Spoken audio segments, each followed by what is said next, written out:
Hi, everybody. Thanks for being here. We're gonna try to continue on our introduction to economics. But today, what we're gonna be doing is to define a little bit what is economics and then try to introduce these concepts of supply and demand.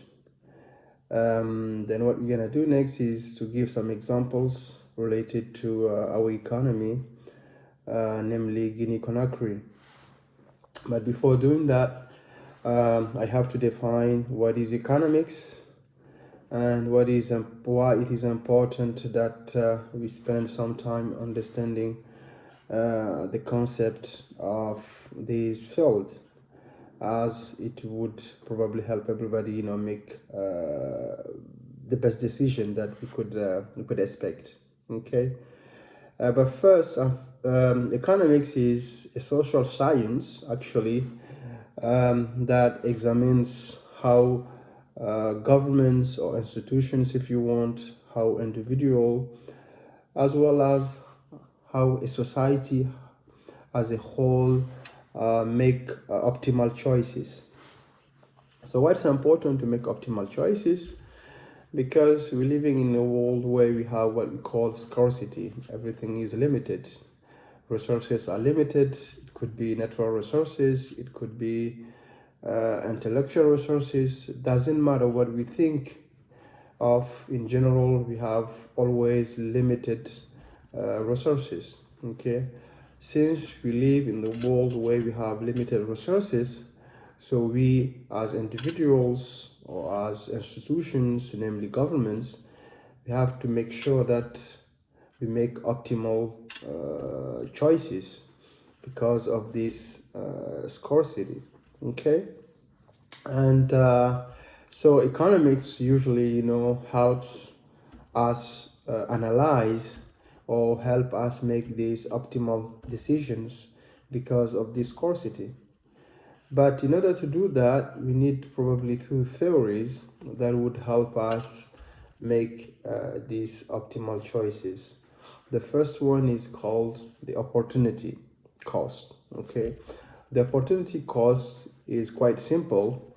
Let's say that you have to do or you have to decide between two things. Okay, because you cannot get everything. We cannot get everything in our life, and then if you want to have, let's say that if you want to increase your consumption, then you have at the same time increase the number of hours you're working so that you can make more money. But you cannot say that you want to increase your consumption, buy luxury goods, etc., without working more. Okay, so these are kind of scarcity we talk about. Now, if you have to make certain decisions between two things, right? So because you cannot have both, and then you have to think in terms of opportunity cost. Okay, what cost? What gonna be the cost to forego something to get something else? Okay, so this kind of analysis is very useful in understanding economics. So these are analysis in general. Economists always try to teach either students or people interested in the field. Okay, so to recapitulate, remember that we live in the world of scarcity. Resources are limited. Now you can think of resources as everything in our life. But since we are limited either by resources, it could be financial resources, it could be natural resources, could be human resources, everything is limited. Because of this limitation, we have to make sure that we make the right decision, we make the optimal choice. That is the best that we could expect in getting. Okay, so but to do that, you're gonna use this idea of opportunity cost, as well as the idea of what is called thinking at the margin. Okay, so thinking at the margin, just says that you have to think of adding one additional unit of something, and then look at the cost of that versus the benefit of it. Let's say that you have your company, and then you would like to hire somebody, but you won't just look at what that's gonna bring to you, because that person that you're gonna be hiring, you have to pay that person. Okay, so what you're going to be looking at is, because you already have information about 1 hour in terms of both cost and in terms of production. You know that if somebody work for 1 hour, you know how much money you should pay that person. It could be you or somebody else that you have already in the company, as well as you know that how much that person can bring to your company. Now, what can happen if you have somebody, you're gonna think in terms of additional, okay, that's a marginal analysis. What would be the benefit of hiring that additional person versus the cost of hiring that additional person? So then what you're gonna be doing is to compare what it costs and then what is the benefit. And then if the benefit of hiring that person is higher than the cost, then you hire the person. Okay, this is thinking at the margin.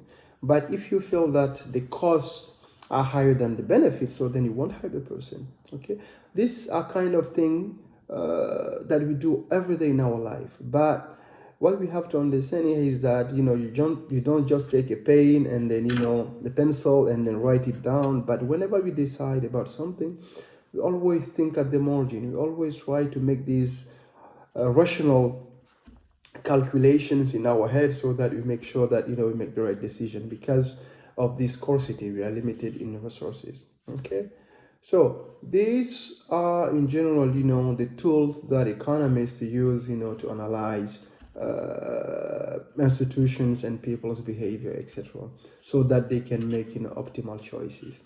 Okay, and economics is subdivided in two branches. You have what we call microeconomics and macroeconomics. And microeconomics is a subfield of economics that is mainly focuses on analyzing units or individual units behavior. For example, as a consumer, you can look at how consumers, for example, behaves, how specific types of firms behave, how a specific government behaves. Okay, these are units. You have consumers, you have firms, and then you have as well as governments. Okay, and then now if you are looking at specifically how those specific units behave, and then you are doing what we call microeconomics, how these institutions or these specific units try to make optimal decisions, and then you are doing what we call microeconomics. But what is interesting is that there is another second branch which is called macroeconomics. But in macroeconomics, what you're going to be doing is not just to look at specific units or individual units, you're going to look at the economy as a whole. Okay, so you're going to be looking at how businesses or firms, how household and how government all interact together to aggregate or to calculate what we call the aggregate values of the country. Okay, the economic system. Okay, most importantly, you are not looking at just one economy. You are looking at your economy as well as how that economy also interacts with other economies across the globe. It could be your neighboring countries. It could be countries that you have trade agreements. It could be countries that you have treaties, etc., etc. And then it could also be countries that you import, you export, etc. But what macroeconomics does is just to look at how the economies as a whole functions, not by looking at how firms only behave or how consumers only behaves or how only governments behaves. We always look at the aggregated level, how all these agents interact together to determine these optimal choices or optimal decisions. Okay, and then as I said, time to time, or most importantly, we are living in the globalized economy, in the globalized world. You will also look at how a specific country also interact with its neighbor, and then far beyond. Okay, so these are basically small introduction or simple introduction to economics. Okay, so I do hope that this helps puts the ideas in perspective. Now, what we're going to be starting with next is to try to introduce this idea of supply and demand. And these are two concepts, I would say, are the most important concept in economics. If you are able to understand these two concepts, I would say that you have understood, I would say maybe 90% of economics, because it doesn't matter the kind of model we talk about in economics, you always, come back to this idea of supply and demand. And then whenever there is something happening in the economies, could be due to financial crisis, economic crisis, even because of COVID, you will always hear in the newspaper or those experts in economics talking about it's a demand crisis, it's a supply crisis, etc., etc. But for normal people, it could be quite difficult, to really understand these ideas. Okay, that is why I will spend some time, and then in order to help you try to capture this idea of supply and demand, so that it will be helpful, because whenever we will try to move forward, when we're going to be introducing the GDP, when we're going to be talking about the labor market or unemployment, whenever we're going to be talking about trade or many other things in economy, will be always coming back to this idea of supply and demand. Okay, now what we're going to be doing here, we're going to take a simple examples and focus on our country, Guinea. Okay, so let's say that we have a good that is consumed in our economy, and that is bread. Okay, that good is bread. I'm not taking the example of rice, because although rice is consumed widely by the population, but sometimes rice is imported from abroad, so that could probably complicate a little bit the example. That is why I will have this example of bread. We have local factories that manufacture flours, etc., all kind of flours, and then we have a lot of bakeries, and then that bake bread, etc. So this is really a national, I would say, product that we have, and then that we produce, etc. So giving the example of bread, I think, would help us have an overview that would enable us to move forward. Okay, so now we have bread, that is the good that is consumed in the economy. And then, but what we're going to be assuming here, we're going to be assuming that we have this idea of competitive market. Okay, what this means? This means that those people or those individuals who are interested in buying bread cannot control the price of bread. Okay, they don't have the power to change the price of bread. Okay, those people also producing bread, if you want, bakeries, etc., who are selling breads, if you want, also don't have the power to control the price of bread. Okay, and then the only possibility that the price of bread will be set would be in a place where we're gonna be calling that place a market. Okay, I'm not talking specifically to that place yet, but let's assume that the place where the price of bread can change, or the place where the price of bread is determined, is what we call a market. Okay, and then I will be mentioning more information about this later on in this video. Okay, so this is very important to make this assumption, but it would help us simplify the idea, and then later on we will see this is not always the case. Okay, we're gonna sometimes have these monopolies where we don't have this perfect competition, etc. But at the moment, let us assume that we have this perfect competition. Producers of bread and consumers of bread don't have any power to control the price of bread. Okay, this is what it means. Okay, now what we're going to be doing also is to start with our agents. Okay, so we have two types of people here in the economy. Okay, we have those people who would like to consume bread. These are consumers. We have as well as people who would like to produce bread, or who are producing bread. Okay, the producers. Okay, so the consumers are in need of bread. They want to consume, they want to buy bread. And producers here are selling bread. They want people to buy their breads or their merchandise. Okay, now we're gonna start first by focusing on the consumers. Okay, so the consumers are those that we call demanders, or those who are in the demand side. Okay, because they demand, they ask for bread. Okay, and then the producers are those that are supplying bread, to our suppliers. Okay, that's why we call them supply.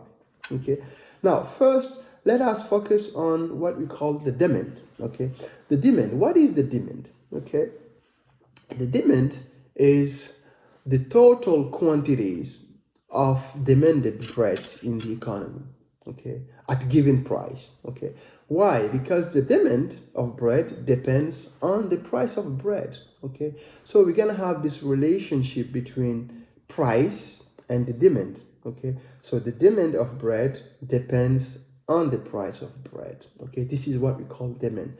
So now if you aggregate, you look at all the demands within the economy, you have what we call the demand of bread.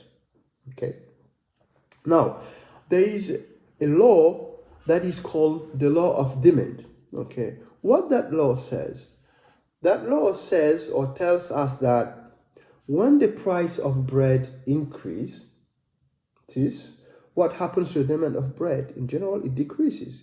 This is an economic model that is quite, straightforward, right?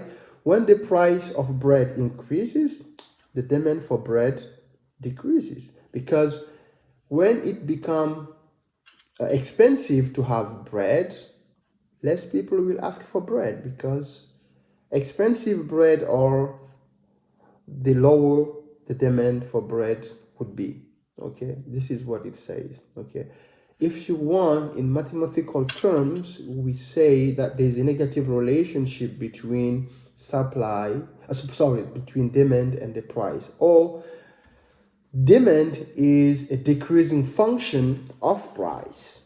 Okay, so if you plot this in XY axis, you're gonna get something like this. Okay, you have this negative slope. Okay, so meaning that when the price of bread increases, the demand for bread decreases.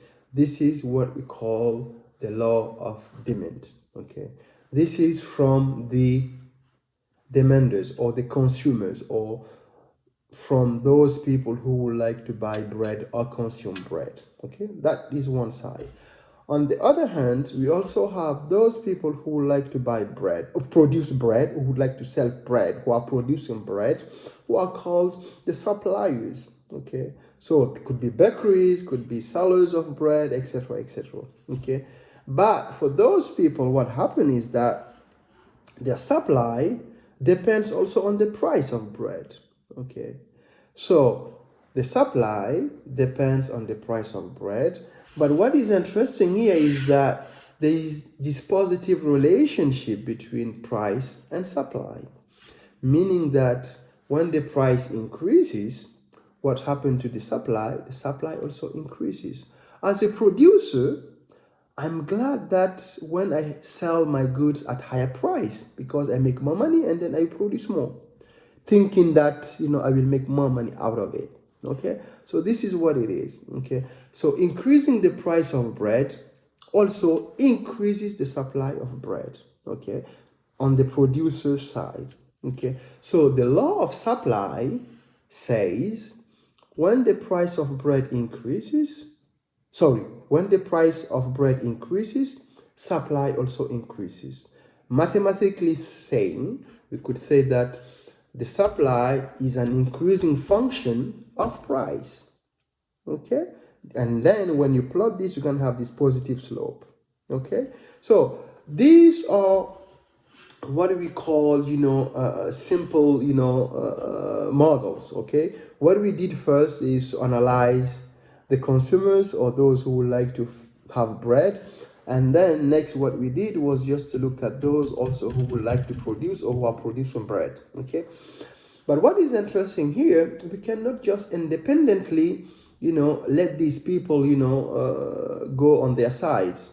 Okay, we have to let them meet. Okay, we have to make sure that those who are in need of consuming bread or buying bread could also meet those people who are producing bread, who are in need of selling bread. Okay, so the place where supply meets demand is called the market. Okay, so the market is the place where the supply meets the demand or the demand meets the supply. Okay, until then, when the supply meets the demand, then we can determine the price.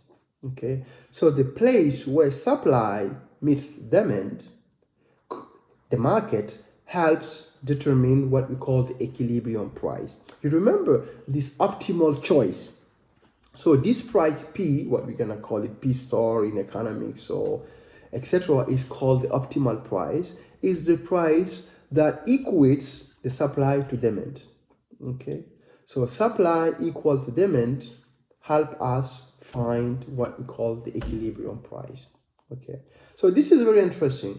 Okay, so the price in equilibrium is the price of supply equal to demand. Okay, now what we're gonna see here is that this price is unique. Okay, any price that is higher or lower than that price would create an issue in the economy, either a surplus or either a shortage. Okay, this is very important here. So let's say that in Guinea, the price in equilibrium, we have looked at those people who like to buy bread and then those people who are producing bread. And then in the market, we found that the price to sell bread is 2,000 Guinean franc. Okay, so 2,000 Guinean franc is the price of one baguette of bread. Okay, so, and then, but let's say that there are government interventions or something happening in the economy that is saying that, oh, this price of 2,000 Guinean francs is quite high, it's expensive. Okay, what we're gonna do is to decrease the price at 1,000. Okay, instead of having the 2,000 of the equilibrium price, let us now sell the price at 1,000 instead of 2,000 Guinean franc. Okay, so what we notice here is that many people who would like to have bread would like to have more because it is getting cheaper. Okay, so because the price of bread is cheaper and cheaper is getting cheaper and cheaper, it is not expensive at all. Sorry. So what that gonna be creating is that is to increase the demand. Okay, so demand gonna increases, but what can happen on the suppliers, because they're gonna all meet in the market, those people who say, no, wait a minute, we are not selling or not producing at that 1,000 Guinean franc because we're going to lose money. We won't produce a lot. What we're going to be producing, if we have to produce, we're going to produce a small quantity because we won't produce at that price because we're going to be losing money. So what's going to happen is that those people who were asking, because the number of people asking for bread increases, but the number of producers or the number of bread supplied decreases. So we're going to have a shortage. Okay, so not everybody could have bread because of that price. Okay, so because it is not a price of equilibrium, so that could create a crisis in the economy. People would like to consume, but they cannot buy it. There is no bread in the economy. It's because of that price that is lower than the equilibrium price. Okay, so this is an economic issue. Okay, a shortage is an economic issue. Many people would like to buy, but you don't have it in the economy because producers are not producing. Bakeries are not producing because it's not good for them. Okay, so in this case, we have this shortage problem. Okay, conversely, we can also have the same issue. We can say now, okay, what we're going to be doing here, it is not to decrease the price compared to the equilibrium, but let us increase it a bit. Okay, so let's say that the price now is 3,000 Guinean franc instead of 2,000. We can have another issue, which is those who want to like to consume bread will say, no, this is too expensive for us. We cannot have access to this. It's too much. So the demand will decrease right away. The demand will decrease. But what can happen to the suppliers? They will be happy. Oh, yes. Oh, this is very good. 3,000, we will offer more. We will produce more. But what can happen when they will produce a higher quantity of supply of bread versus to the equilibrium that they have produced? I mean, it won't be, they won't have buyers, because those people here would say, no, this is too much for us, it's very expensive. And then they will lose money. We're going to have what we call surplus of bread. They're going to be having a lot of bread that are not sold at all in the economies. This is also an economic crisis. Okay, you overproduce, and then you have this overproduction, and then at the same time you have this problem of surplus. So if they want to sell all the breads that are in surplus, then they have to decrease the price at 2,000. Okay, from 3,000 to 2,000, then everybody here would like to consume bread again, and then they will buy those surpluses. Okay, so these are the economic issues that we face. That is why the market is very important.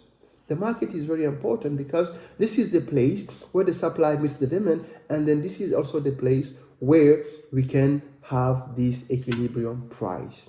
Okay, so this is the first, I would say, theorem. Okay, price is determined when supply meets demand, and then this price in equilibrium is unique. Okay, next, what we're gonna do next is now to complicate slightly the model. Okay, so now let's say that also we have other factors that might impact the supply and demand. Okay, let us first focus on the demand. Okay, we have already said that the price is an important factor that affects demand, but now we can also say that what also affects demand is the revenue or income, okay, of individuals. Okay, the income of individuals.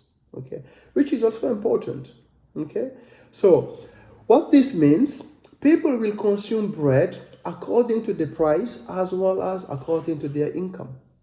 Okay, so now what happens when we assume that income increases, people will like to have more, the demand will increase.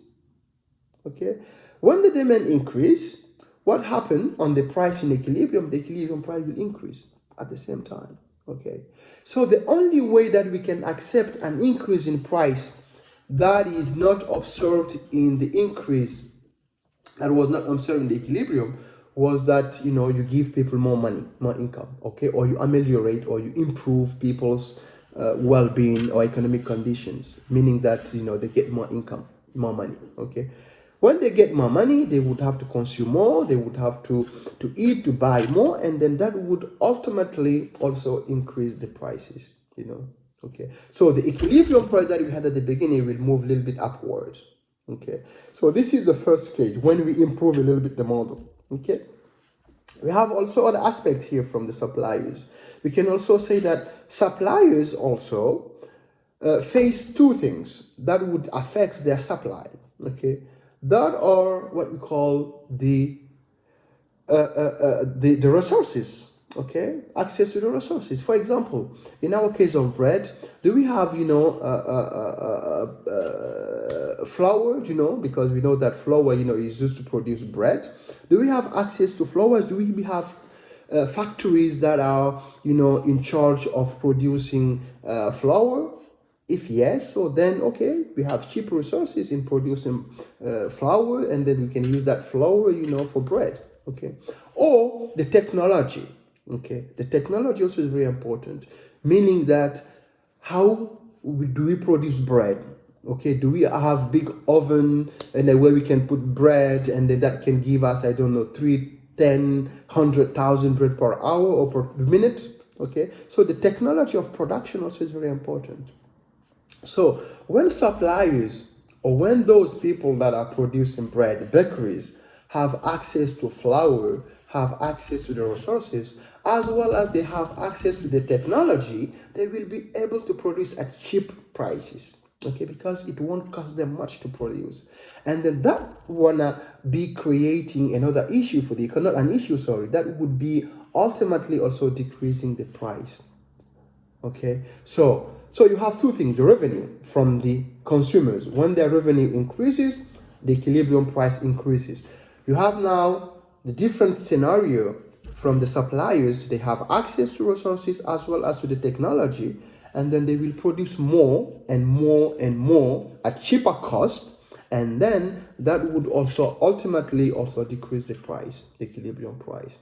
Okay, that is why in societies or economies where you have access to resources, you have access to technology, and then you will pay less. I mean, it won't be expensive. That is why in many countries, people sometimes travel to places, different places, to buy cars, to buy food, to buy this and that, because it's cheaper there. Because why it is cheaper? Because they have access to technologies, and they have access also to resources. So in our economy in Guinea, if you want to produce at cheaper prices, or if you want prices to decrease, we have to produce locally, and then we have to make sure that we have technology, and then we have resources. And then if you have resources and then we have technology, and then the prices will ultimately also decrease. Okay, that is an economic intuition. Now, we will see later, you have other issues in the economy, etc., that would also probably create, this inflation. But we're going to talk about that later when we're going to be talking about money and inflation. Okay, but at the moment, we have just to recognize and then remember this, supply, demand, they meet, we have the equilibrium price. This price is unique, and then it's the only price we can have in the economy. Any price that is not that price will create either a shortage or a surplus, okay, which are important component of financial and economic crisis, okay. But later on, what we did here was just to improve this a little bit, and then by saying that also income is an important factor, as well as technology and resources. Could be natural resources, could be access to resources to produce the final good or the good that is consumed, okay, or that is sold, okay. So whenever we have access to these kind of, variables also, we can improve the economy, okay. And then to finalize and then to finish, this simple introduction of supply and demand, we're going to be talking about elasticity, okay. Elasticity just, tells you how demand is sensitive, to price, okay. How many quantity will be demanded when prices, increase or decrease, okay. This is what we call elasticity. You have elasticity of demand, you have elasticity of supply. And then sometimes also it's important, we have what we call inelastic and elastic, okay. Inelastic, it doesn't matter. Prices can go up and down, the demand will stay the same. The demand is unaffected, okay. So when the demand is unaffected, and then we call it inelastic demand, because it doesn't matter the price up, down, it's gonna be the same. The demand will stay constant, okay. We're gonna see that later when we're gonna be talking about the labor market, okay. Supply of demand is gonna be inelastic. It doesn't matter the salary that you give to people. In general, the supply is fixed, okay. We're gonna be talking about that in details, okay. And then you have also this demand or supply that is elastic. It is when it is sensitive, okay. When you increase your price, what happens to the demand, and then what happens to the supply. When they are sensitive to an increase in price, so then we call this elastic demand or elastic supply, okay. So in sum, I think that, we have introduced this concept, why economics is important. And then, we have talked about demand and supply, and then the price, and then some factors that impacted this. Next, what we're going to be talking about, GDP. Okay, we're going to give examples about Guinea, and then look at the numbers of Guinean GDP, and then see what we can get from those numbers, as well as, try to define, the concept of GDP, its component, and then how it is calculated. Okay, thank you very much. If you have any question, you can email me your questions, your comments, and then I will be glad, to hear from you, and then what you think about this video. Thank you very much, and then I wish you a great day. Thank you. Bye.